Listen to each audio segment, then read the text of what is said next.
Do you think Suge Knight was a good or bad influence on Tupac's life and career?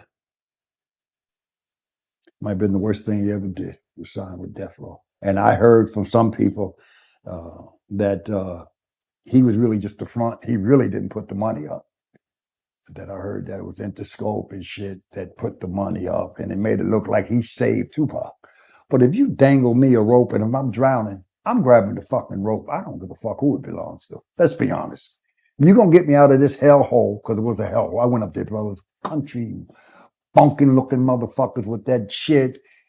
Worst gang I ever saw. Dannemore, worst fucking place I've ever seen. And they used to fuck with him. They used to threaten him. You ain't shit. You ain't no star here. Why nobody come to see you? And then when Madonna would come, they'd be like gawking and all looking. But in their heart, they pissed at him, because she coming to see you. You can't even get an autograph, a guard. So they're going to fuck with you when you go back. But she never came to see him, did she? I think she was supposed to. She was supposed to. But she didn't. But yeah, but that whole anticipation of the moment was she didn't come see you. Yeah, you ain't shit. And they would test him. And I think they were testing him to see if there would be some response so they could do something to him. I talked to the ref, Sharpton. Nice guy. Great guy. Came to the restaurant. I said, my son's getting threats up in Dannemore. Could you go up there and speak? Hold on, pause with that. So you were the one who called Al Sharpton to let Al Sharpton know that Tupac was receiving threats in prison. I owe him to this day. Elaborate on that, please. I called him, and he met me in Fort Lee, New Jersey at a restaurant, one of the little diners. Me and my wife were eating. Al came in. Of course, they knew who he was. They looked at him. Guess what he ordered? A slice of watermelon.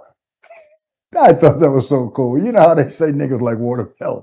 And they was all white people staring at him. I guess he just wanted to shove it in their face. He ordered a slice of watermelon. I said, go, Al.